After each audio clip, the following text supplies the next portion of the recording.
Thank you, John. Thank you all for coming out this afternoon. It's a little rainy, so I don't have to say you should be outside enjoying the fabulous weather, because it's not so fabulous. But it is rather nice, so thank you for being here instead of that. And thank you to the work of Parks. I mean, I must say, hearing about an advocacy and activism major, this is in the way, right? Yes. Is kind of extraordinary. I don't know that I know another university that has that. So that's something you should be very grateful for. You should all take that and be majors in that.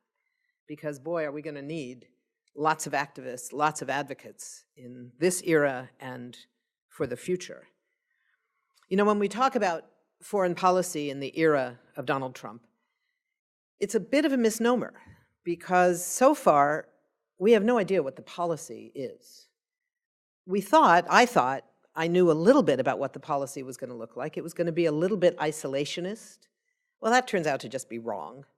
There's nothing isolationist about it. Well, there is some things that are isolationist regarding issues of culture and economy and political engagement. Those things, there's some isolationism. But when it comes to the military, not so much. And anyone who thought that Trumpian isolationism was going to have some version of a military component probably needs to think again. What we are seeing is a whole set of escalations. The last 2 weeks, it really kind of makes your head spin every morning. I did an article that just went up yesterday at, not at The Nation, at Foreign Policy in Focus, that looks at the headlines of the last couple of weeks. And it's like every day there's a new escalation somewhere. There's, dropping of the, quote, mother of all bombs in Afghanistan, one of the poorest countries in the world, a 21,000-pound bomb, the second biggest bomb ever created and the biggest ever used in combat that was not a nuclear bomb, against a cave, right? And we're being told, well, we got a lot of these bad guys.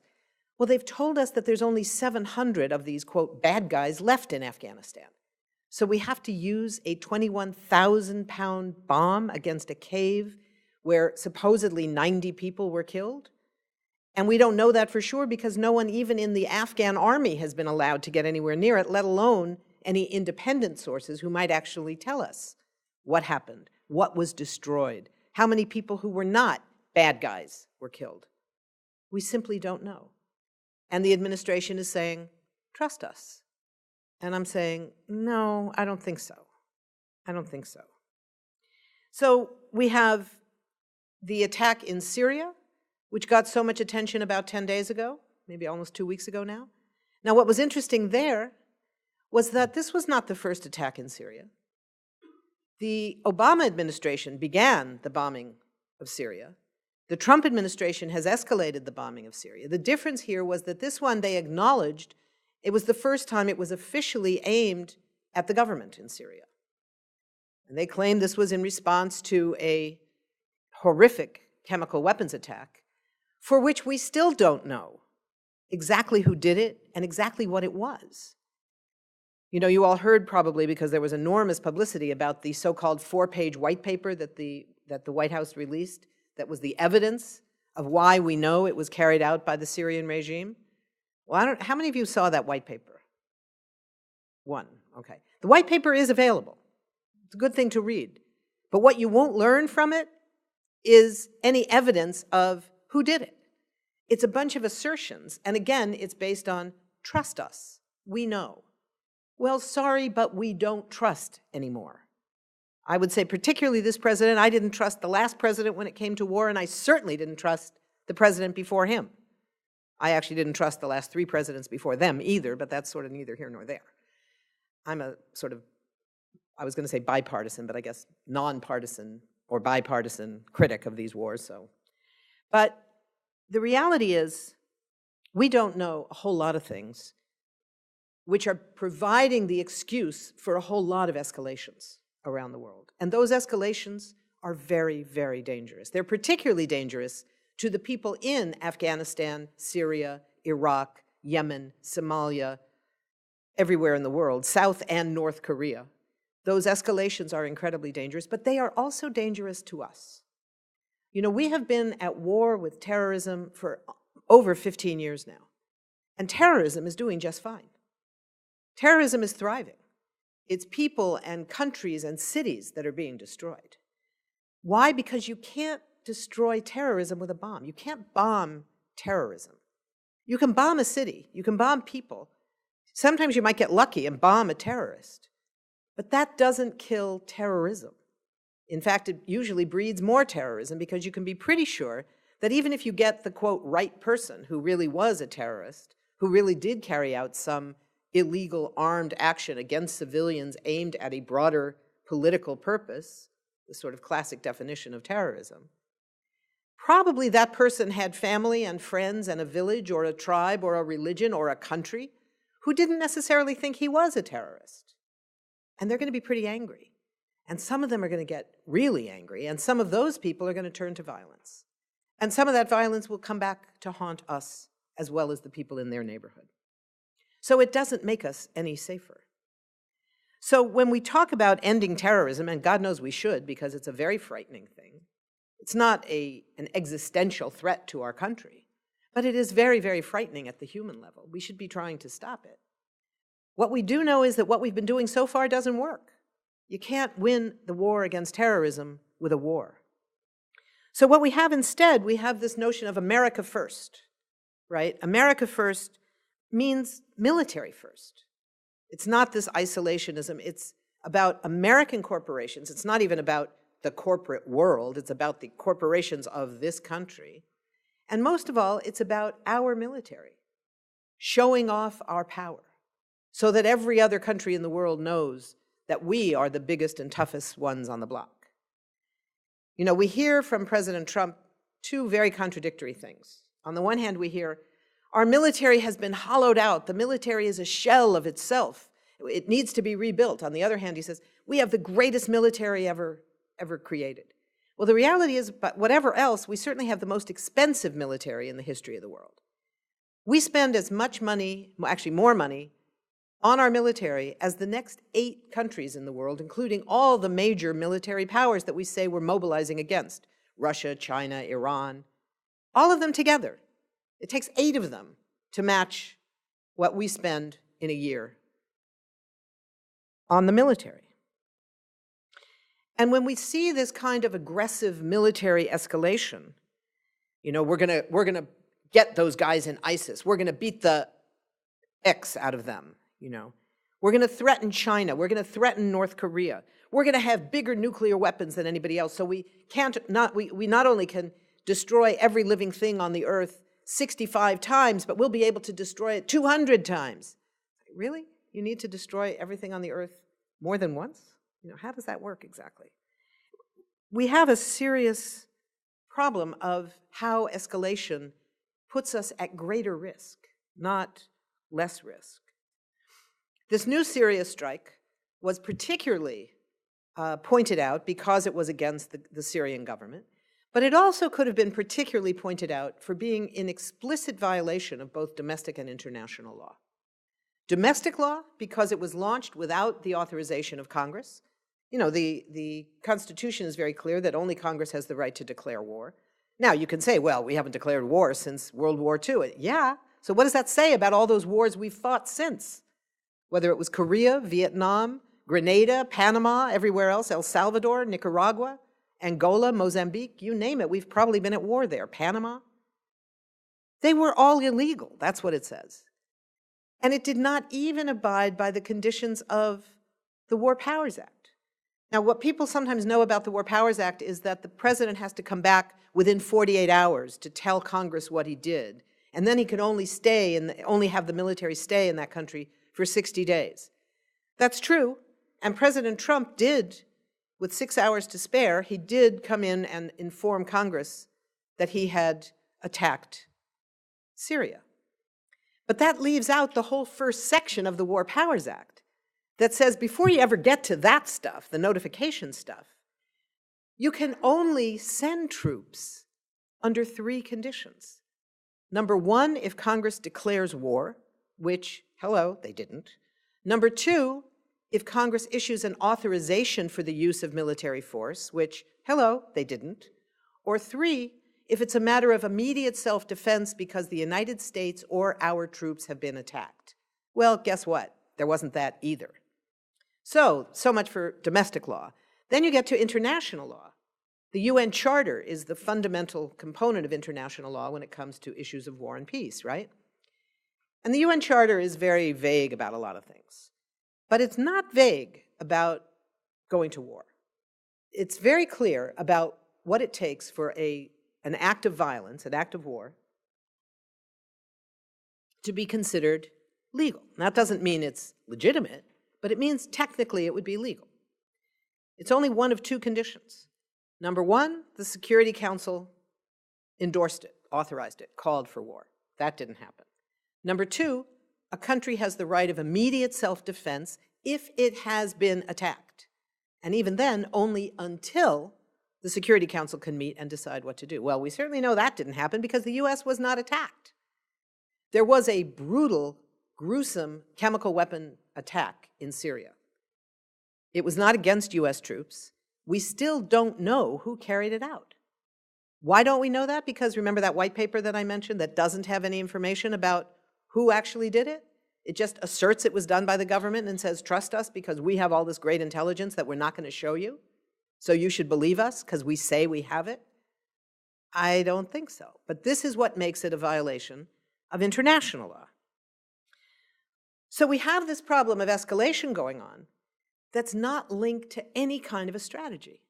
It's not linked to any policy. It's not linked to how do we end these wars. It's not even linked to the immediate question that every troop commander wants answered before she sends her troops or he sends his troops into combat, which is what happens the day after.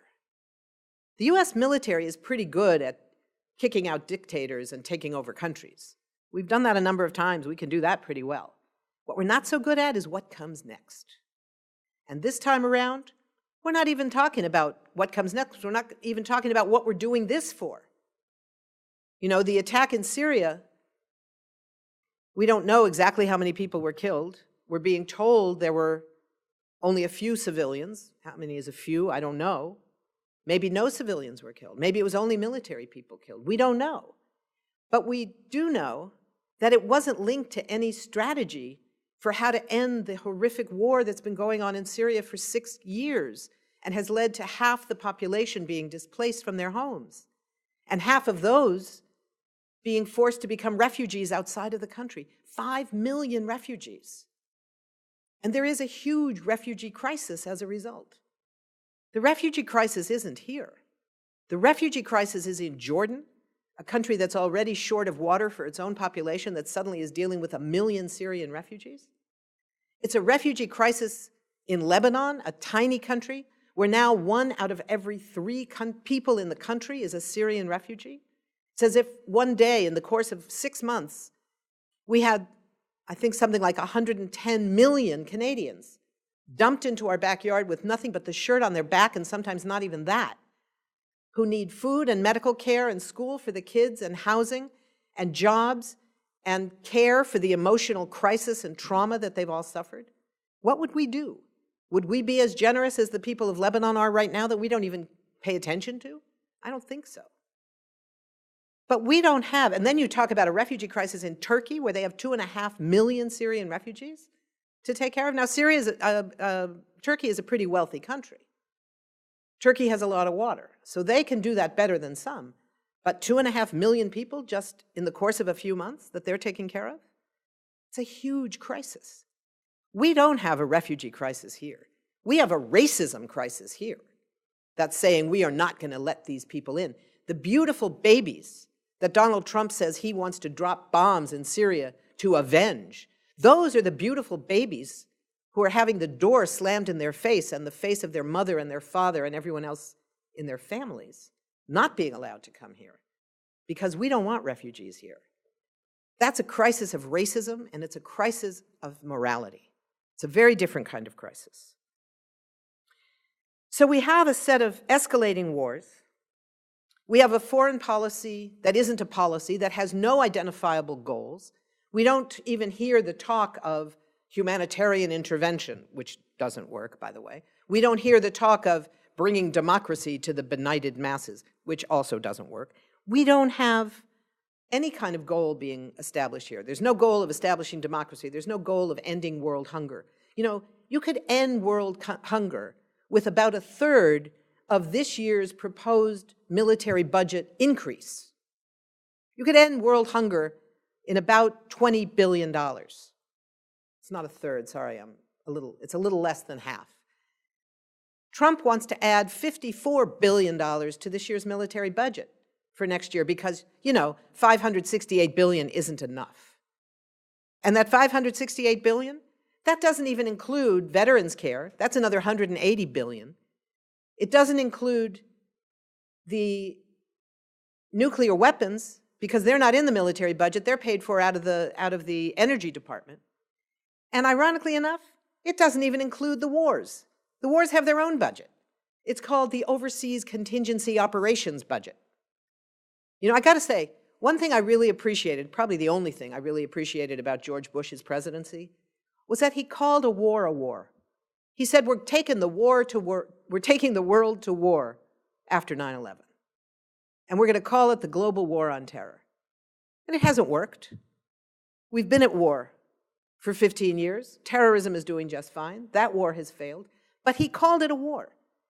When President Obama was elected, 2 days after he came into office, he sent a memo to the White House staff and to the Pentagon and to the State Department and pretty much everybody in the administration and said, we would request, it wasn't an order, it was a request, that you not use the term global war on terror. We don't like that term. That's not what we're trying to do. We would prefer that you call it the Overseas Contingency Operations. Really? Talk about an Orwellian term. I mean, overseas contingencies are when you've got Navy ships sailing around somewhere and there's a typhoon and a bunch of people are threatened with losing their lives in a flood and the Navy goes to save them. That's an overseas contingency. You know, it's being the global saviors of the cat in a tree. These are wars. These are not contingencies. We're planning for them 5 years out. That's not a contingency. That's a war. Call it what it is. It was one of my biggest complaints about the Obama administration after the wars. First was the wars, then was what they called them. But in this context, we don't have a foreign policy. We don't have a set of goals that our military strikes are part of. The military strikes are all there is. That's all there is. We'll just strike here, we'll strike there, we'll strike terror into the hearts of everybody. Not only the bad guys in a cave, whoever they may be, not only everybody in that country, but also us here at home. It's pretty scary because, you know, we're not stupid. We know how it puts us at risk as well. When the US is sending naval carriers, aircraft carriers to North Korea and saying that all options are on the table, as the Secretary of State said the other day, no, it turns out that wasn't even true. The aircraft carrier wasn't even heading to, I don't know if you all saw the Times and the Post and probably every other paper in the country this morning. Oops, it was kind of a series of glitches. Oh, really? Glitches? Whatever else an aircraft carrier is, it's not a glitch.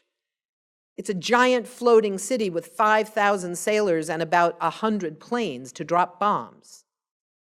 And the Pentagon knows where it's going. So when Tillerson said all options are on the table, and the Pentagon announced that it was steaming towards North Korea, and no one in the Pentagon's press office said, oops, that was kind of a mistake. It's not really going to North Korea. It's actually just going to Japan for some exercises that were planned 5 years ago.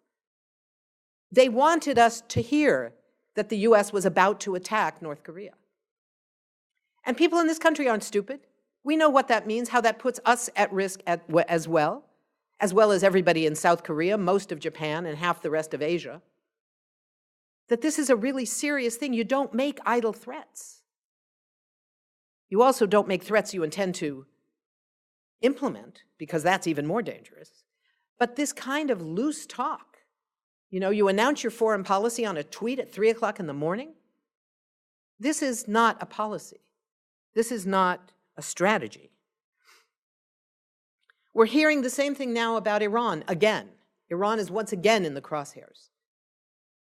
We have a nuclear agreement with Iran that was one of the great accomplishments with a victory of diplomacy over war, one of the biggest things in the Obama legacy that will last throughout history. was carrying out and getting that agreement signed in the first place, over congressional opposition, over the opposition of half the newspapers in the country, over Israeli opposition. That was one of the great accomplishments of his presidency. And what we're now hearing is that was the worst agreement ever signed. Oh, okay, and what are you going to do about it?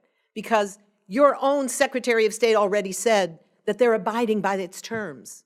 That's kind of a good thing, don't you think? But the problem is that don't you think part, because the answer appears to be not very much. So that's a huge problem. The Obama foreign policy succeeded in all the ways when you had the opportunity for diplomacy to triumph over war. That was in the nuclear deal with Iran. That was in normalizing relations with Cuba. That was in the climate talks in Paris. Those were the victories. Where did President Obama have his worst defeats? And where has this new president already had more defeats than most presidents will have in 8 years? He's had in 80 days. Were all the places, which is pretty much everywhere he's interacted at all, where war or threat of war has triumphed over diplomacy. That's what we're dealing with. And now we're looking at a scenario where the Trump administration is calling for a $54 billion escalation in the military budget. That's just in the basic budget, that baseline budget of $568 billion. Now, you know, $1 billion, is anybody here a math major? No, okay. Anybody here think you know what $1 billion looks like? I don't either. It's one of those, you could say a gazillion, right? It would mean the same thing. I remember when I was a kid, I was like maybe 7, it must have been like 2nd grade or 3rd grade. I had this teacher who came in one day with these giant sheets of paper that she proceeded to tape up to the blackboard. And it took like the whole room. And it was that graph paper with the little tiny squares, 10 squares to the inch. And she said, all right, you kids, listen up. You're going to go through life and you're going to hear about $1 million this and $1 million that. Somebody has $1 million, somebody lost $1 million, and you're never going to see $1 million anything. Here's your chance. There's 1 million little squares here. And it was like a lot of paper. And I don't still know what 1 million looks like, but I remember that piece of paper all these years later. It's a whole lot. 1 million is really a lot. 1 billion, inconceivable. Absolutely inconceivable. We're talking about billions of dollars in this budget. So of that budget, still today, 54 cents out of every discretionary dollar in our budget goes to the military. What does that say about our priorities? You know, budgets are moral documents. They show what's important to us. They show our principles. And ours is a shameful set of principles, with that much going to the military. Because what doesn't happen as a result? Children don't get an education. People don't get health care. People don't get jobs. That's what happens. The environment suffers when you have 54 cents out of every discretionary dollar being sent to the military. So what do we have instead? We have a new plan to add $54 billion this next year to the military budget. And where is that going to come from? You all have heard some of this because this time around it was shocking enough. It was a clear enough example of the triumph of guns over butter, the victory of war over diplomacy, that even the mainstream press have been talking about it. It's going to shred the budgets of all the agencies that keep us safe in ways that the military can't begin to keep us safe. So the EPA, the Environmental Protection Agency, loses 30% of its budget, almost a third of the staff, of the programs of the EPA. The Environmental Justice Agency, which is a tiny little office in that agency, is going to be wiped out entirely. The State Department is going to be cut by 29%. Why? So we can give more money to the military. Well, yeah, when you don't have diplomats and you don't have diplomacy, that's what you get. Foreign aid is being essentially wiped out. Health and Human Services is going to lose, I think it was $15 billion out of their budget, all to go to the military. And you know, when we talk about these numbers, your eyes glaze over. My eyes glaze over. What the hell does it mean? I don't know. $1 billion here, $54 billion there. It's all, you know, it's like monopoly money. It has no basis in reality. But here's how to think about it. Think about it here at home in Syracuse. So of that military budget of $568 billion, this year alone, how many of you live in Syracuse? Everybody pretty much, right? At least while you're here in school. Syracuse is going to be paying, where did I put this? $84 million this year. Now that also, it's like one of those big numbers, we don't know what it means, eyes glaze over, a million here, a million there. But here's what you could do with it right here in Syracuse if you were not sending $84 million of your tax money directly to the Pentagon. You could pay to have 8,000 more kids in Head Start. You could pay for 822 more elementary school teachers for a year. You could provide 1,512 infrastructure jobs in this city, full-time for a year, good union jobs with benefits. You could provide 4-year scholarships to 3,113 university students. That one should resonate pretty nicely. Or provide more than 88,000 homes with solar power to clean up the environment. What's going to make us safer? Protecting the environment, jobs, educating kids, healthcare, or wars around the world that continue to put us at greater risk? This is the dilemma that we face today. And then those wars come home.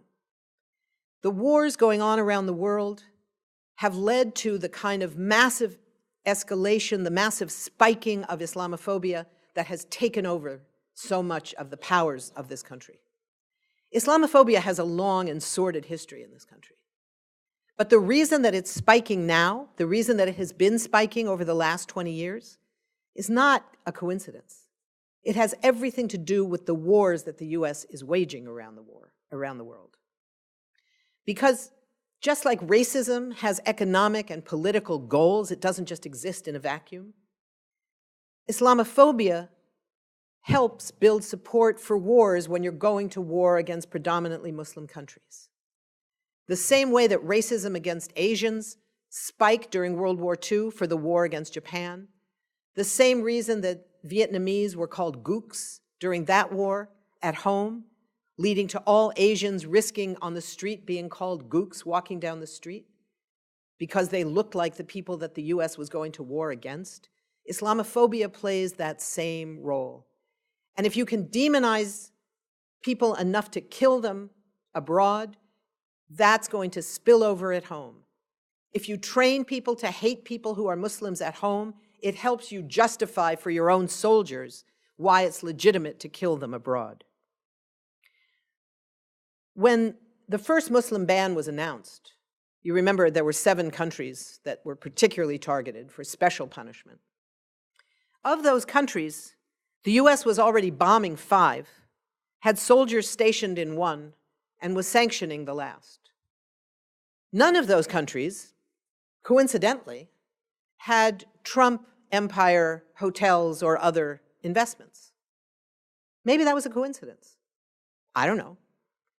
Maybe it was just a coincidence that the Muslim majority countries where the Trump empire does have investments, like Egypt, like Saudi Arabia, like the UAE, maybe just coincidentally also the countries whose citizens carried out the 9/11 attacks. Doesn't mean that it ever works to punish a country for what some of its citizens do. Imagine if the world punished us for what our presidents do. We would all be at enormous risk. Luckily, the rest of the world is a little more sensible than our government is sometimes. But we are dealing with a very clear reality that these are not arbitrary choices. They didn't just choose some 7 countries and then take out Iraq because there was enough pressure from members of Congress, from the Iraqi parliament to say, we really shouldn't be included there. Of course they shouldn't be included there, nor should the other 6. Nor should the ones I mentioned that weren't in the first place, Saudi Arabia or the UAE or Egypt. They shouldn't be included either. No country should be punished for the actions of a few of its citizens. But this is what the Muslim Ban 1 and Muslim Ban 2.0 have threatened. Thankfully, in the era of Trump, judges are finding a backbone. I got to tell you, I was very worried about what was going to happen to judges in this period. I knew that judges were going to be really important. And you know, it's been a long time since judges had to be brave. Are any of you law students? No. You know, it's not easy to be a judge. There's sometimes pressure from local power brokers of various sorts in various communities. But you never, in the last, say, 2 generations, nobody really risked, being attacked by name by the president, being threatened with all kinds of things for doing their job, for upholding the Constitution. Now, you really need to be brave to be a judge. And I'm very proud that our judges have met the task, most of them. There's a few wobbling a little bit. But part of the reason that they have found that backbone, part of the reason that out of the blue, suddenly having to be so brave, is because they knew that there's so many people in the streets who have their back. So when tens of thousands of people in cities across the country flooded into airports to say, we stand with refugees, we will not let you keep these people out. The judges heard that. The judges knew that people would have their back if they made the right decision. The decision they had to make if they were going to abide by the Constitution, but if they were not brave, they might not have anyway. 1 or 2 of them didn't. But those that did were able to do so because there was a mass movement brewing in the streets, in the airports, outside the White House, outside the Supreme Court, in state capitals, at city council chambers, all around the country. And it empowered them and gave them a backbone. So when we look at what is it going to take, we also need to keep in mind what kind of a foreign policy do we want? It's not enough to just say, you can't do this. We need to do something else. We need a foreign policy that's based on diplomacy and not on war. We need a focus on not winning wars, but ending wars. We heard this a lot from President Obama. There is no military solution. We've even heard it from a few people in the current White House, not at the top, but some others. The problem is they don't act on that. President Obama, it was like, we have no military solution. Yes, I want to go up and hug him. And then the next line would be, and so therefore I'm sending 17,000 new troops to Afghanistan. What? There is no military solution. You just said so. What do you do? What do? You build a movement to say we want a different kind of foreign policy that does not privilege the military, but that privileges diplomacy, that doesn't cut money from diplomacy and foreign aid and give it to the military, but quite the contrary, slashes the military budget. Maybe we only need to give 26 cents for every federal dollar instead of 54 cents. What a thought, just a quarter of every dollar to go to the military. Doesn't that sound already bloated? But we're giving twice that. Imagine. So that's what we have to focus on. We need a foreign policy that welcomes refugees as part of what makes our country great. You want to make our country great again? Open the damn gates. Let people come in who will help build this country to what it's been at its heights. This isn't our heights. This is our depths. And we have to build movements capable of changing that. So I want to end in a minute so we have time for discussion, but I want to just say a couple of other things about what resistance looks like. Right now there's a wide-ranging kind of resistance that's growing around the country. You see people fighting against the Muslim ban. You see people fighting against ICE and for refugees and other immigrants to be able to stay here, against these raids that are dividing families, against the threats to health care, against the threats to women's rights, my God, with these people in the Department of Health and Human Services. This is shocking. The attacks on voting rights with Jeff Sessions as the Attorney General. What a concept. The man who was turned down to be a justice on the grounds that his own other members of Congress thought he was too racist. And he didn't give in on anything he believed then. He still believes every bit of it. And he's now the Attorney General. We have a lot of work to do. We have a lot of work to do.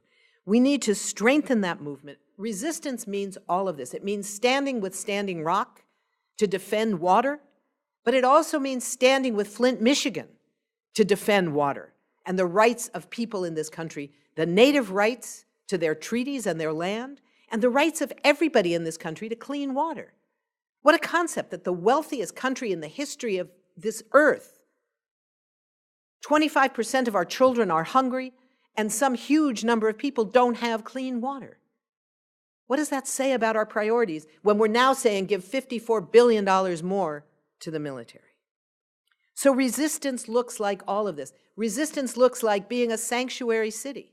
This is a sanctuary city, and you should be very proud of that. But it's not enough to just be proud of it. You have to strengthen it. You have to go back and say, we are a sanctuary city, and it's got to mean more. It's got to mean protecting people not only from having our local police collaborate with ICE on these illegal, unconstitutional raids, but it also means protecting people in our communities of color from being attacked by those same police, which happens both. We need a broader definition of sanctuary. So we need a broader definition of movements. I want to end with just a reminder of something. Have any of you ever read Howard Zinn's People's History of the United States? Oh, a lot of you. It's one of the great books of history, partly because of what it really teaches us about people who we never would have learned about in this history. Not just kings and presidents and people who make wars, but ordinary people who live their lives and create great things, and sometimes make mistakes and come back and do great things. But there's also a lesson in it that I think is so important for us. He reminds us over and over that this is a country that was created on the basis of genocide and slavery. Genocide against native peoples and the enslavement of Africans who were brought here in chains. That's what made this country wealthy. It's what made this country strong. And it's what made this country horrifying in its origins. But we are also a different country. From our origins, we have also been a country of movements against genocide, against slavery, for women's rights, for protecting the environment, for Native American rights, for labor rights, for the protection of immigrants, for all of these things. And that's what makes our country great. That's our foreign policy that we need, and it's our domestic policy at home. So that's how we fight for it. We fight for it in Washington, and you got to fight for it here in Syracuse. Thank you.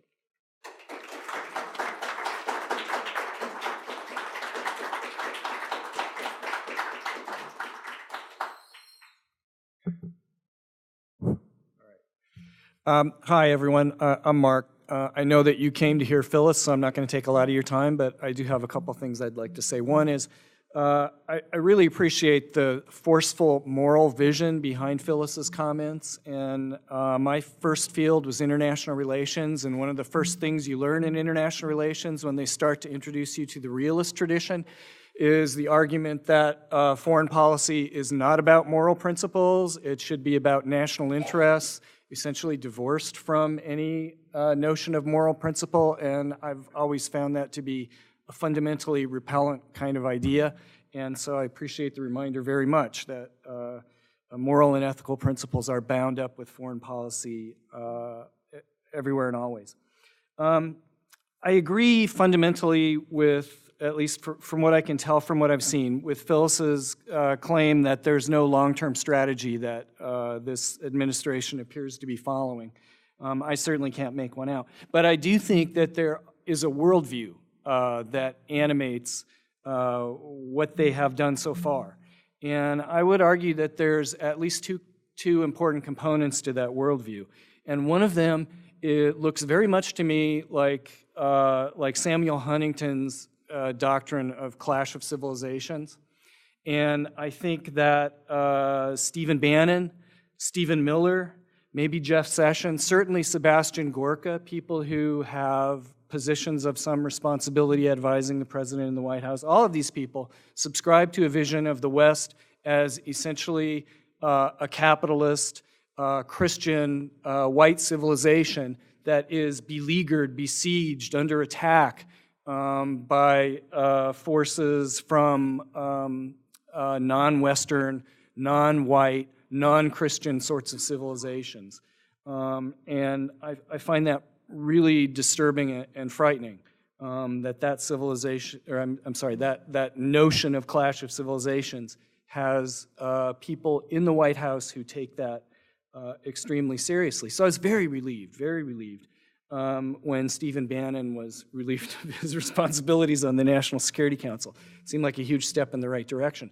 On the other hand, we have a cabal of generals who are deeply suspicious of Iran and see the Middle East as a strategic chessboard where the U.S. needs to sustain some kind of dominant position. And there's a convergence between those two positions. So I don't think relieving Bannon of his responsibilities on the National Security Council means we're really out of the woods in terms of Middle Eastern conflict. So that's one thing that worries me profoundly, is that vision of clash of civilizations that appears to be at home in this White House. And a second thing is, and I think this has sort of deeper cultural implications, is the notion of American exceptionalism that I see embodied in the way they think about the world. And in particular, the notion that America is unique and special, and that specialness carries a certain amount of privilege to use force in ways that we think of as appropriate, to define the goals of global politics in whatever way we see fit, and to discount the perspectives and experiences of others. And I see Trump's presidency in some ways as the very embodiment of that notion of privilege, that his sense of himself as an alpha male who gets what he wants by dealing sharply with other people in other countries. That seems to me to embody something about American culture that I fear and dislike and think will require long-term cultural work by all of us, even after, hopefully, we find ourselves done with President Trump. So those are the two things I wanted to say. Thank you. Now back to Phyllis. Should I have a brief comment on that before we open up for? Please do. Yeah, I absolutely agree with both of those points. Just on the second one, a brief comment. I think that this notion of the culture of entitlement and the machismo that's so endemic in this, that we saw at the personal level with that horrific tape of Trump, bragging about what he can do to women because he's famous and all of that, and then being elected anyway, what that says about the culture of our country and the challenges ahead of us, it's very, very serious. And I would just say that it's the one thing that I think for many of us has motivated a far broader level of participation in resistance activities from people who were so shocked, not necessarily by any policy that this candidate or this president did, because at the beginning we didn't really know what they were going to be, but just the offense, how offensive it was to have somebody who stood for those kinds of things.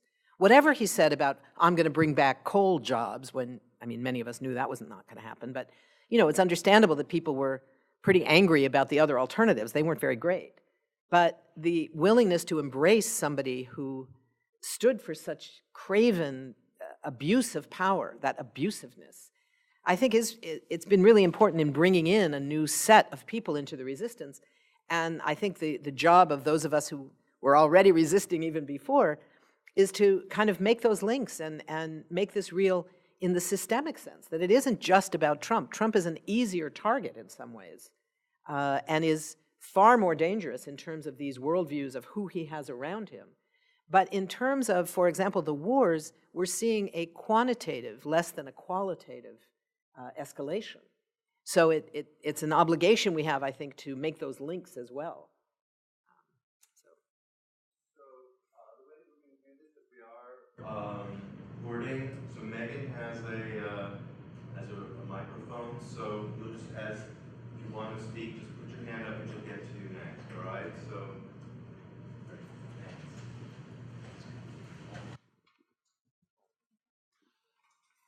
You were talking earlier about how Trump doesn't seem to have any policy. He kind of reacts, and we have to guess what he really believes. One area that I like your comments on is that early on, it seemed like during the campaign and before he took office, he was very much taking a hard line on Israel-Palestine in terms of towing the line with Netanyahu, giving him whatever he wanted, maybe endorsing the idea of Jerusalem as a capital, giving Israel a blank check to steal more land from the Palestinians and build more settlements. And now I think I heard just today that he's about to invite Abbas to visit him, and maybe may have some movement in that area of trying to find a solution to the the issue in Palestine, Israel. So can you comment on that part of his foreign policy? Yeah, this was an interesting set of flip-flops. I mean, some of you will remember early in the campaign, he actually said that he thought the U.S. should be, quote, neutral between Israel and the Palestinians, which was a shockingly objective, interesting development, and which lasted exactly one time, and then we never heard it again, because somebody got to him. This is a guy who knows nothing about the issue. I think that his son-in-law, who appears to be his go-to guy these days on virtually everything, he's now the assigned person in charge of everything from drug policy to bringing peace to the Middle East and dealing with North Korea all at once. And restructuring the economy. I forgot about that. Yeah, he's supposed to do that too on Saturdays and Sundays, on the weekends. This for a guy who's never served in any kind of business, has no history or education in diplomacy, and was a real estate guy in New York who happened to marry Trump's daughter. That's who's calling the shots here, as far as we can tell. Now, again, we don't really know, but this seems to be the Trumpology, as it were, of watching who's in the Oval Office or whatever, seems to indicate that Jared Kushner is the one calling the shots. And Jared Kushner is not quite the extremist that some of the others surrounding him are. We don't know exactly what he believes around Israel-Palestine. He's not quite the same, we think, as the guy David Friedman, who was appointed as Trump's ambassador to Israel, who is an extremist, who supports the most extreme right-wing parties in Israel to the right of Netanyahu, who supports settlement directly, to the tune of tens of millions of dollars that he's raised for the settlement at Beit El, and he is definitely in favor of moving the embassy to Jerusalem, something that is a clear violation of international law. No other country in the world has an embassy in Jerusalem, etc. Right now, we're seeing the symbolism of, well, I met with Netanyahu, so maybe I should meet with Abbas. I don't see that as any actual shift. I think he's going through the motions of doing what every president does when they think, oh, I'm going to have a different idea. First of all, there's no new ideas coming out of this administration, virtually on anything, except certainly on this one. But I also think that the situation has changed so dramatically in recent years, both in terms of the situation on the ground, where land for a so-called two-state solution is essentially gone. There's simply no land left for a viable Palestinian state. So all the talk about a two-state solution is really talk about maintaining the status quo. The option of a one-state solution, which now is what exists, there's one state, which is an apartheid state, one state with one power, the Israeli government in charge, but with two separate legal systems for two different populations determined by race, religion, ethnicity, language, etc. The question is, what do you do about that? Do you divide into two states? And the state they're talking about is not an independent state at all. Or do you have a civil rights struggle, an anti-apartheid struggle for equality within that one state? I don't think either of those options are actually being seriously considered in the White House.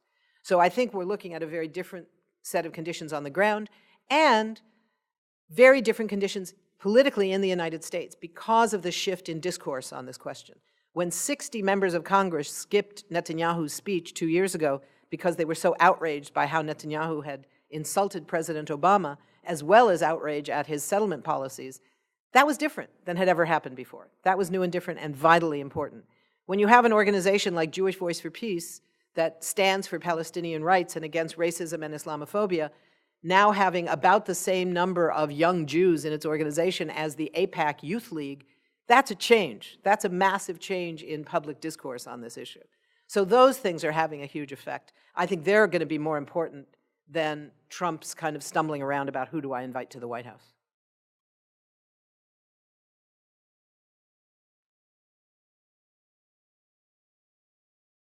I have two questions following up on the dynamic between the United States government and civilians in conflict zones. So first, I was hoping you could talk about the spaces for advocacy of those civilians in foreign policy creation right now. And then second, speaking more idealistically, how you envision a transformation of U.S. foreign policy in the way that it relates to those civilians. Wow, that's a challenging set of questions and a very important one. The question of advocacy for civil society, advocacy for civilian victims of U.S. military actions is huge. The problem that we face is that at the official level, that advocacy has has become encased in this notion of what is known as humanitarian intervention, which unfortunately is always equated with military force. So those who are associated with that, from Hillary Clinton to Samantha Power to Susan Rice to a host of other Clinton-era, Obama-era, and other governmental types, and there's a whole think tank world around it as well, basically have never seen a human rights violation that didn't need a military response. And it's very problematic because what we've seen is that those military responses virtually never provide protection to most of the people affected, and it makes it much worse for a whole bunch of other people. It may, on occasion, not always, help a small group of the original victims. Mostly it doesn't even do that. But because it's much harder to say, what should we do instead, that becomes the only answer to civilian crisis. So when you have a group of Syrian Kurds trapped by ISIS on Mount Sinjar, oh my God, these people are facing a horrific future. They're facing the possibility of annihilation. That was very real. Unlike the claims that were made in Libya that were not real, but okay. That one was very real. It was a very real threat. Immediately, the US position was, we're going to send the bombers. We're going to bomb them into submission. Now, as you all know, the Kurds on Mount Sinjar were saved. They were not saved by the US bombers. Only 2 of the massive number of bombs the US dropped at that time fell anywhere near Mount Sinjar. The rest were all up near Erbil, where the oil fields are, because the US was worried that ISIS was going to go from surrounding a bunch of Kurds who they don't particularly care about to surrounding a bunch of oil fields, which they do care about.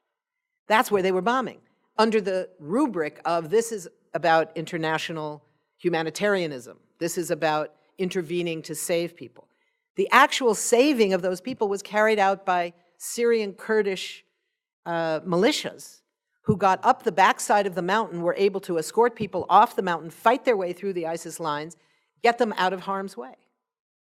So it was one of these things where it was used to justify an entirely different bombing rate, and to this day, the vast majority of people in this country who follow it at all think that it was US bombing and that the US saved the people on Mount Sinjar.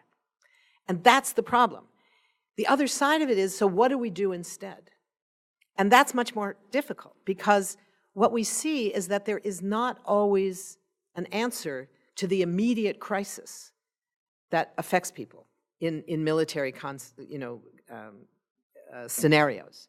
There isn't always a short-term answer. So when we say, look, there's no short-term answer, we've got to look at medium and long-term answers, root causes, and it's not going to answer the crisis of today. And the answer is, so what are you saying? We should just do nothing? And the answer is, sometimes we should just do nothing militarily, but do a whole lot economically and politically and diplomatically and in a whole bunch of other ways, including things like paying more money to refugee support at the UN and all those things. That doesn't look dramatic. It looks like we're abandoning people. The answer we have to be willing to challenge people when they say that. So you're saying just leave those people to die. The answer is, well, your military strike isn't going to save them either. So get off your high horse and stop pretending. It's what we used to call the CNN factor. It would now probably be called the Twitter factor. That for all the right reasons, people sometimes respond and say, we've got to do something. This is dire. We can't just let this happen. That's absolutely right. The problem is when the, quote, something is defined as something military. That's where we get into trouble. On your last point, which I'm sorry I went on for so long, on what's it going to take? It's going to take movements of people demanding it. It's going to mean education that delegitimizes how the military gets privileged in foreign policy. You know, the fact that the usual thing that secretaries of state, other than Hillary Clinton, who seem to like it, but most secretaries of state don't like the fact that there are more paid musicians in the military than there are diplomats at the State Department. What does that say about our priorities? What does that say about our morality? Those are the things we have to challenge. And it takes education, it takes mobilization, and it takes advocacy here, which includes lifting up the voices of those people themselves. So in Syria, The fact that many of us, myself included, believe that the people who first rose up against a terrible repressive regime were heroes doesn't mean we necessarily support using military force to support those who are now fighting, who are not those same people. But it does mean lifting up their voices to explain who they are and what they're fighting for. So it's all of that. Thank you. Thank you for your talk. And thank you for your work for decades that I've read and respected and learned from. Thank you. I have two questions. The first, I just want to press you on this claim that there is no strategy. I'm hearing that on liberal corporate media. I'm hearing that on conservative corporate media. There's no strategy. And I want to press you. There's maybe a difference between having no coherent, rational foreign policy and having no strategy. If I look at the whiplash of events, right, militarily over the last few weeks, you could say there's a strategy and that it's to use US military attack as an international theater of violence. That can be shocking to us. We can say that is so dangerous, it's almost impossible to imagine they're really fucking doing that. But when Pence stood at the DMZ in Korea and said, look at what we did in Syria, look what we did in Afghanistan, beware North Korea, I thought, oh my God, that's what they're doing. That's a strategy. Stupid, dangerous strategy. So I'm pressing you to say, are you sure we're not just misrecognizing something that is a strategy, maybe stupid, maybe dangerous, maybe unprecedented at this level, but that should be recognized as a strategy so we can... And my second question, a lot of us on the left have taken this political regime as a necessary moment to think about the left in the US. And you, as someone with whatever, the participation and the knowledge you've had on the US left, I wonder if you and yours are also taking this as a moment of reflection, whatever, critique and assessment, because I would love to hear that. So, Thank you. Good questions. On the first, you may be right, and maybe it's a question of how we're using terms. In the article that I just published yesterday in, where did I publish it? Foreign Policy in Focus, it was on this whiplash effect. I do say, I talk about, it's not about an answer to how are we going to end these wars, it's a simple use of raw power. And I talk about shock and awe aimed at us domestically as well as the rest of the world. So I'm certainly not saying that it's pointless. There is a goal in a sense. Maybe that's strategy. I guess I'm not exactly sure what the distinction, but what I don't see is a way in which these military strikes, these massive military escalations, because few of them are brand new, they're escalations of existing militarized conflicts. They don't seem tied to any next steps. They don't seem tied to any, so what are we going to do in Syria if this doesn't work and whoever used chemical weapons, whether it was the regime or somebody else, does it again? Are we just going to do this again? Or is this our version of regime change? Is this about regime change? We kind of liked the regime in Syria for a long time. It was useful. We had a deal with them where we could outsource interrogation and torture and during the war on terror, and they did that for us. That was very useful. Don't we sort of want that still? That's what I'm saying. There's no clarity on what we're actually trying to accomplish. The use of military force to show the raw power of the United States is clearly a coherent connection between these extraordinary, one after another escalations. Maybe that's a strategy. I don't know what it's a strategy for. It's not exactly a strategy to win a war, because there's no clarity about whether these are supposed to become real wars. It's not a strategy to end those wars, which was something that Obama claimed was his goal. He was just trying to do it militarily when some of us knew that wasn't going to work. But at least that was his goal. We don't know what the goal here is. So maybe strategy isn't the right word. Maybe it's that they don't have a clear goal I guess. But you see my point. I'm agreeing with everything you said about it. They are certainly not disconnected, occasional, oh, let's do that, and oh, let's do that. I mean, there is something that binds them together, and that is the use of raw power as a signal of something. On the other question, yes, there are discussions going on, as you say, all over the country and indeed all over the world, because this rise of authoritarianism, this rise of a kind of right-wing populism, and certainly the rise of Islamophobia, anti-immigrant hysteria, is not unique to the United States. It's happening all over the world, most especially in Europe and North America, but it's a global phenomenon. So people around the world are figuring out and talking and strategizing and trying to figure out what do we do to respond to this. At IPS, we've been having a lot of those same discussions. For me, a lot of those discussions are about what's the nature of the work we need to be thinking about for the peace movement. And one of the things that we're thinking about is that, and this is also not a new thing, this is something that was being debated in the peace movement in the period around 2007, 2008, when the combination of the economic crisis that led many people to turn away from internationally focused work, anti-war work, to more domestic issues because they were faced with immediate crises in their own lives and their own communities. And at the time when Obama came into office promising to end at least the dumb war, even though he also promised to end the war in Afghanistan, which he claimed was not a dumb war. He did tell us he was going to do that, and he did it. But a lot of people thought we could kind of pull back. We didn't have to worry so much about organizing against wars because Obama was going to do it for us.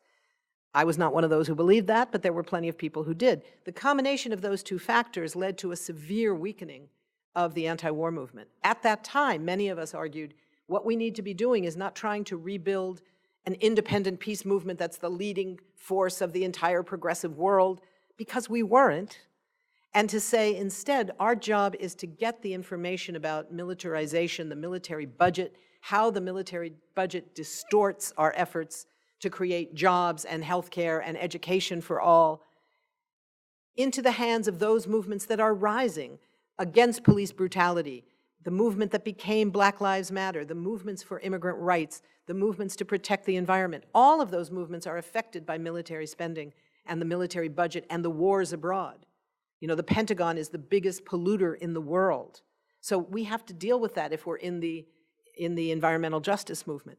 So some of us were arguing for that. Others argued that the goal should be to rebuild an independent, strong anti-war movement. That contention continues today.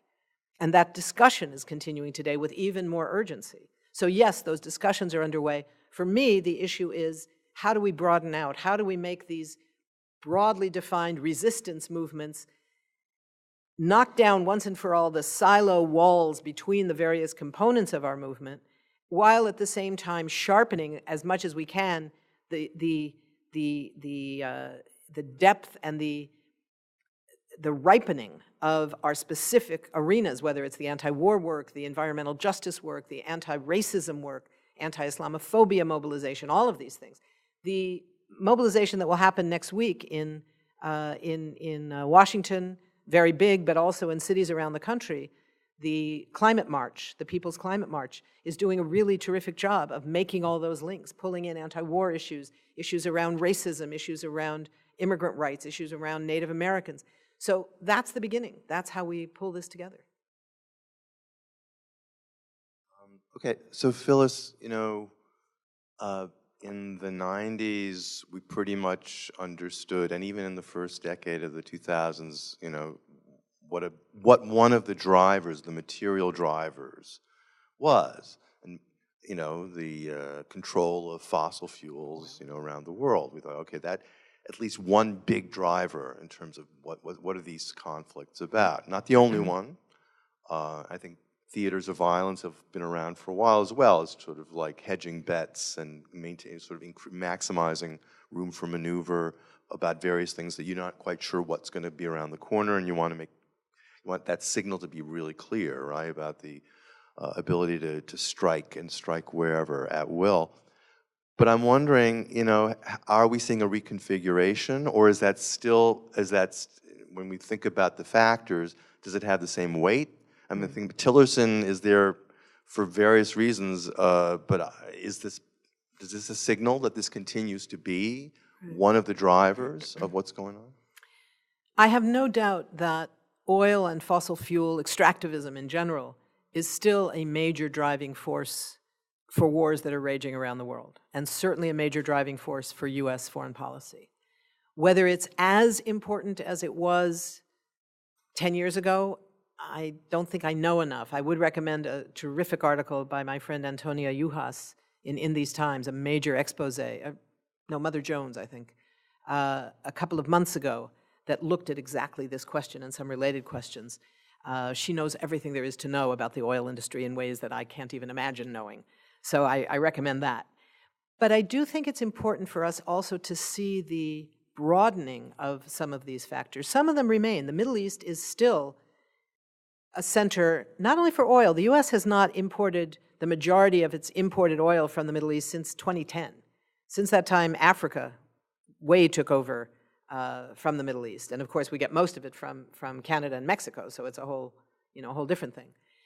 But the Middle East is also the central area of all of Eurasia from which you can attack Europe or Asia or Africa.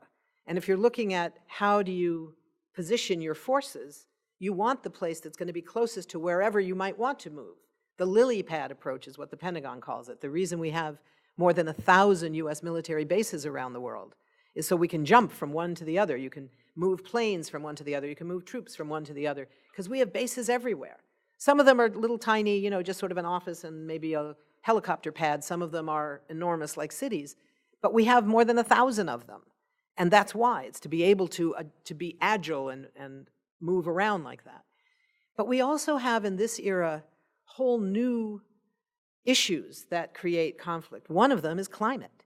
So one of the reasons for the crisis in Syria that transformed a Syrian uprising for political rights into a crisis, in the context of the Arab Spring, that was certainly part of it, but part of it was the drought that had hit Syria for 3 years that had led to about 800,000 farmers being driven off their land with their families. They flood into the cities looking for jobs. There's hardly any jobs because in the last 10 years, Syria has gone from a state-run economy under Assad's father to a neoliberal privatized economy under the son, meaning that there's very few jobs available. The jobs that are available tend to go to people who know someone in power. That means they're more likely, not inevitably, but they're more likely to be an Alawite, because Alawites are concentrated in positions of power. So if you're an Alawite, it's more likely you're going to know someone else from your minority who's in a position of power who can get you a job. That exacerbates already existing tensions that become serious kinds of sectarianism that had not been a major problem earlier in Syria. So all of these things are the result of climate change. The question of climate refugees that are soon going to become climate wars in a massive scale is what we're looking at now. So issues of water are going to become as important as issues of oil. If you look at, say, Bangladesh, which is by far the largest country that's going to be facing the worst effects of climate change with global warming because it's the lowest lying major population. All the others are these tiny, small island states that also face disappearance. When Bangladesh floods, India has been terrified about what's going to happen next, right?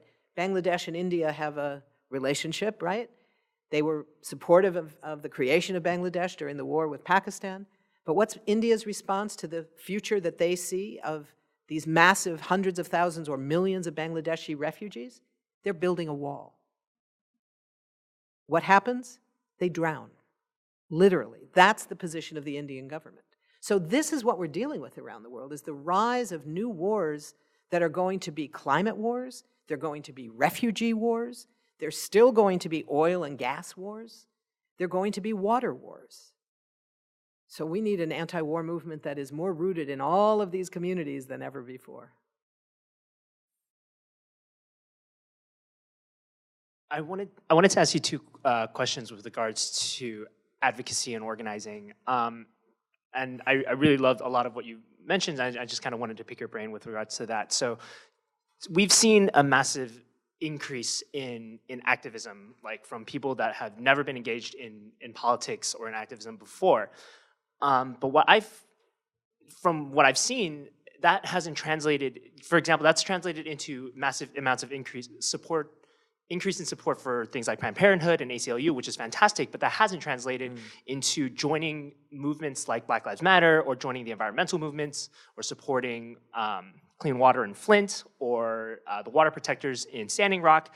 So how do you take the amount of energy that's increased and funnel it into those movements that are actively attacking systemic injustices that maybe a lot of these people that are engaging in activism don't necessarily see on a day-to-day basis? Right. And that's the first question. And then the second question is, how do we organize around issues of foreign policy? Because, and you very much pointed out, because of the kind of outsized influence of the military, kind of the way we perceive the military and the foreign policy establishment, I feel like a lot of individuals or local communities don't feel like they have the ability to impact that. And so what can we do at a local level or at a community level to actually impact foreign policy, or call for a more cohesive policy strategy? Such good questions. I didn't plant that. These were exactly the kinds of questions we should be talking about, and we were talking about earlier today at the Syracuse Peace Council. So that's all good. On the first one, you know, there has been this amazing thing happen with the ACLU and Planned Parenthood and a couple of other of the big organizations. They've gotten enormous amounts of resources, and that's great because they can use those resources. They have instantly the capacity to hire 10 more lawyers and put them to work that day, you know. Small organizations could be given $1 million and they'd say, God, what do we do with that? So we need those big, giant organizations that represent that can do the lawyering and all that stuff. That's fabulous. We also need support for the on-the-ground organizations that come out of the impacted communities themselves. That's huge. And it's not easy. Some of it, there's some really good work going on with discussions among some of these organizations about how can the ACLU and Planned Parenthood and NARAL and the others that are reaping this huge financial bonanza through this, how can they best help the impacted communities that are operating on the ground? And there's a lot of good solidarity emerging from that. So some of it will come from there, recognizing that maybe the ACLU can help some of the edgier groups like Palestine Legal or some of the Muslim defense organizations, you know, that sort of thing. So that's one aspect of it. The other comes back to us in movement scenarios. Your first point is so important, how there's people that have never been active before. And they've been in the streets and in the airports forever now, it seems, you know, since the first Women's March, just the first 2 days after the inauguration. That was extraordinary. Seeing that, that's our answer. This monster gets inaugurated, and here's our answer. Here's our answer. We're going to have millions of people in the streets saying no, you can't, with those pussy hats that I was not so keen on anyway, but whatever, nobody asked me. So, you know, that was an incredible thing to see. That was extraordinary. The question then becomes, what's the effect of that? How do we translate that into real policy change? And how do we move those huge numbers of people from outrage to real activism that's grounded in organizing? That's the difference between mobilizing and organizing. Mobilizing is a lot easier. It's a lot more fun. And some of it is crucially important. That Women's March was hugely important. The airport mobilizations, they were huge. And what I was saying earlier about what made possible the backbone of the judges, it was those airport demonstrations. I mean, the guy Watson, Judge Watson in Hawaii, he was clearly great anyway. I'm forgetting the name of the judge in Washington who did the ban on the first Muslim ban. He was terrific anyway. But there's been a bunch of other judges, and even them, who knows what they would have done if not for that visible showing that people stand with you, we have your back. They need to know that. They need to hear that. That was hugely important. People who came out to those airports need to know that it mattered, that it had an impact, that their presence there. I got a call, I was speaking at airports like daily, and the White House, it was like amazing, partly because I could never figure out who sponsored this thing. I kept thinking it was the groups I knew, you know, the Arab American groups, the Iranian groups, the groups I had been working with for years, and they all said, we don't know either. We don't know who's pulled this one off. It turned out it was half a dozen kids, students at some college, and one of them, it was a group of Iranian students, I think there were 6, and they started putting the word out on Facebook, and all of a sudden, there were 10,000 people at the White House. And we were like, okay, now what do we do, you know? It was extraordinary. So there's this level of spontaneous engagement that was expanded far beyond the usual hardcore activists. And then the harder part is, how do we keep those people with us? How do we provide the kind of basic education? So teach-ins become really important. Short videos are going up on the internet now that are great for, these little like 3-minute videos all over YouTube about how different issues connect with each other. Cartoons, new books that are coming out, articles, all of these versions, podcasts, everything. I was on this NPR show the other night called, I want to say Inevitable, but it's not Inevitable. It's Invincible, The Invincibles. And it's kind of aimed at millennials, but it was amazing. The questions that came in, half of them were from active duty military and active duty military families. I thought, wow, this is fantastic, because they were asking stuff about these wars and how things connect. It was fantastic. So people are hungry for this stuff. So having teach-ins, doing film showings, having speakers, all that stuff becomes really important in this period for keeping those people together.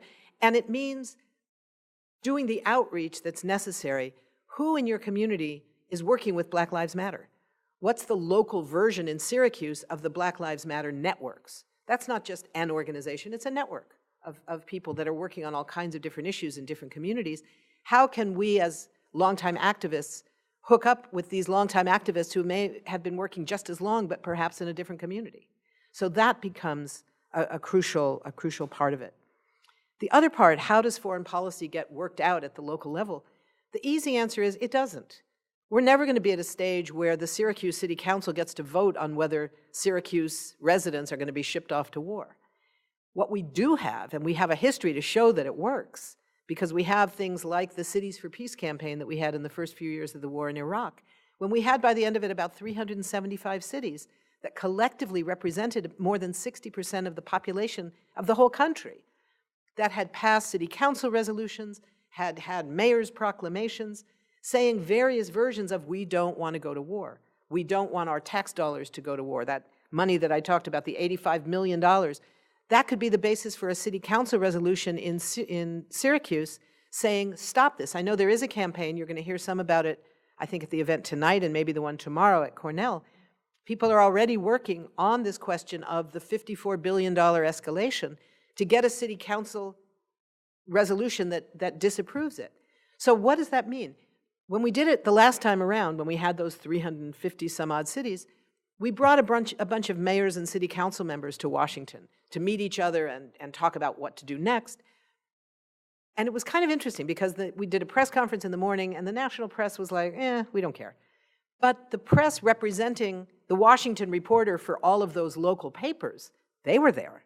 And it was on the front page of all of them. And then we marched over from the press building to the White House, carrying these huge boxes of petitions. And these are elected officials of this country. These are the people who make democracy real, right? And they go and they knock on the door of the White House guard and say, we've got petitions. We know the president's not likely to come out and meet us, but we'd like you to take these petitions in, and could we please meet with somebody from the press office from somewhere? And what's the answer? No, we don't take petitions. Goodbye. The door is slammed shut in their face, and you can be damn sure that the press picked up on that one. These are elected officials. This is not the great unwashed, the riffraff, the easily dismissed activists. This was extraordinary. They refused not just to meet them, but to even accept their printed out petitions. That had a huge impact in what turned national political opinion against the war in Iraq. Not all by itself, obviously, but it played a huge role. So that's what we have to do to show the evidence that people are against these policies. Here's evidence of it. City after city, county after county, state after state are passing resolutions saying we're not going to accept that. The sanctuary cities movement that the state governors and city mayors are doing, saying, threaten us all you want with cutting the funds. We're going to maintain our commitment to protecting every citizen and every non-citizen resident in our city. And you can threaten us all you want, we don't care. That's been huge. That's been huge. We're going to need the judges again. They're going to need a backbone again. That means we're going to have to be in the streets again protecting them and letting them know that we stand with them. That's when movements start to have real effect.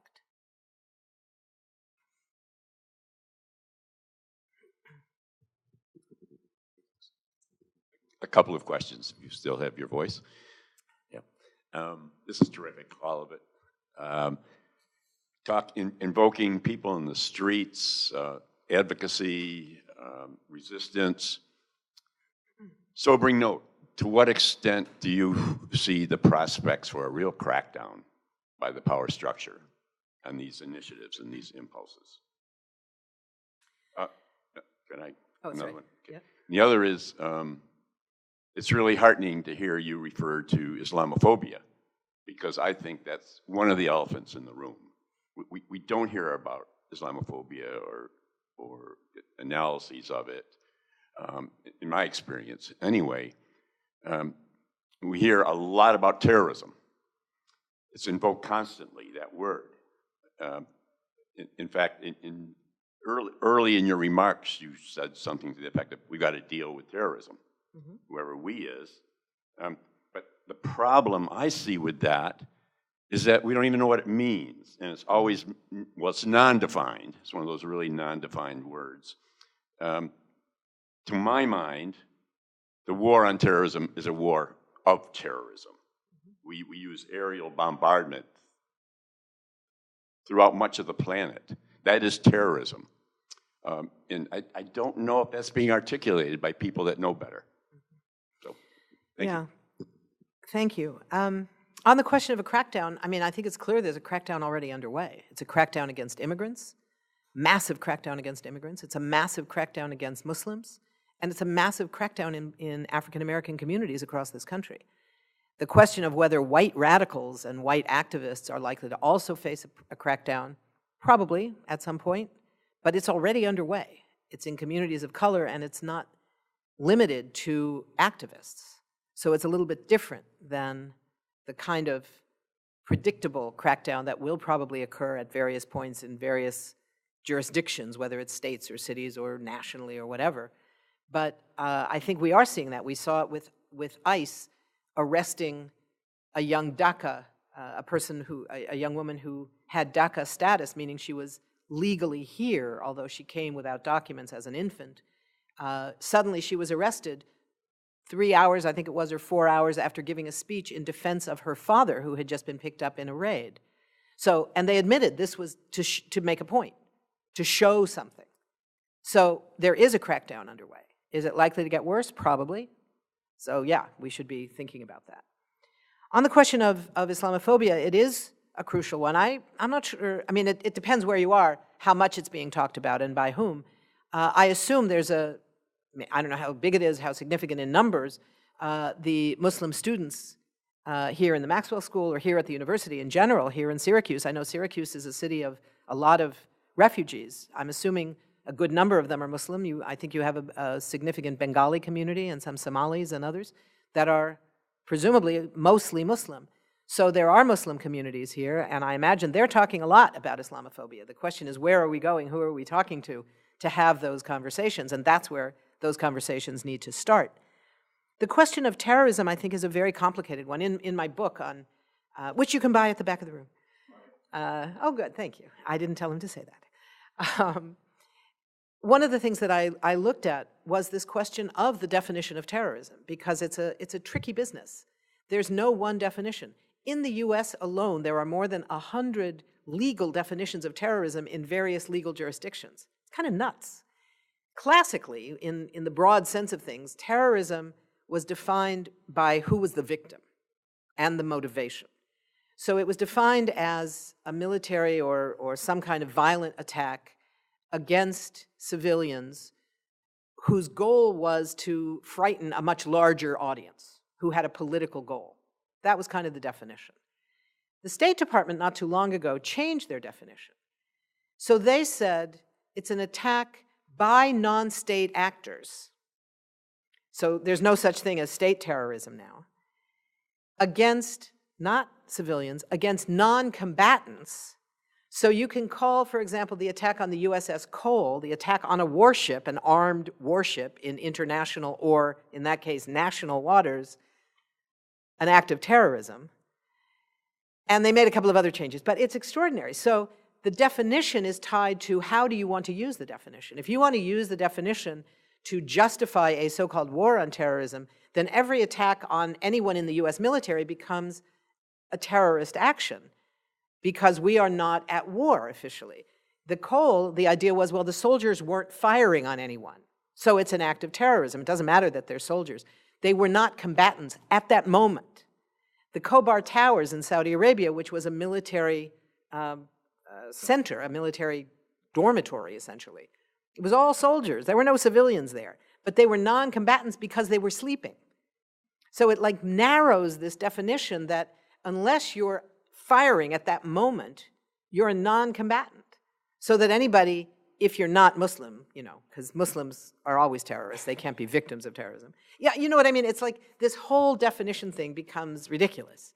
So what I think is real is that there are actions that I consider acts of terror, that are attacks on civilians who have nothing to do with anything, who are victims of people who want to make some broader political point, either because they are part of some other organization, or they're part of a military operation, or they're just people who are kind of screwed up and using the name of some terrorist organization, whether it's ISIS or Al-Qaeda or whoever, to frighten people. So it can be all kinds of things. But I think that and I certainly agree, and I've written about state terrorism. Israel carries out state terrorism all the time. The US has carried out state terrorism. And there's useful value, I think, in analyzing that. But I also think it's important to recognize that acts of terror are acts of terror. You know, the San Bernardino attacks on a group of state workers in their lunchroom who were attacked for no reason but to make some benighted political point, that was an act of terror. And I don't think we should be trying not to say that. The question becomes, what do you do to stop terrorism? You don't go to war. You don't use the military. One, because it doesn't work. Two, because it creates more terrorists, because you're all inevitably going to get the, quote, wrong people. And three, because you're going to kill a lot of people. So there's a bunch of reasons not to use war against terrorism, but denying that something is an act of terror, I don't think is a good way to do it. So